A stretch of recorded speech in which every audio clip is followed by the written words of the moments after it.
Hi there, guys and gals. Come over here. Join me for my late lunch. Not so late, actually. I have here a paksiw na bangus or milkfish.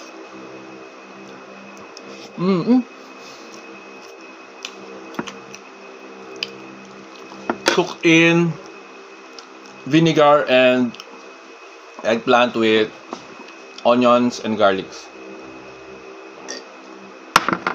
This could be my day 29 of not eating meat, like pork, beef, chicken.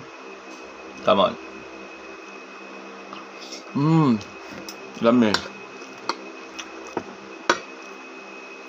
For my abstinence, you can do it, guys, actually. Even though you can complete the 45 days, you can still catch up.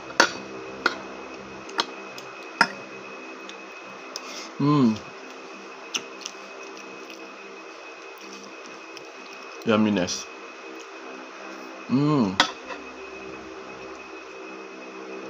Sorry. For you.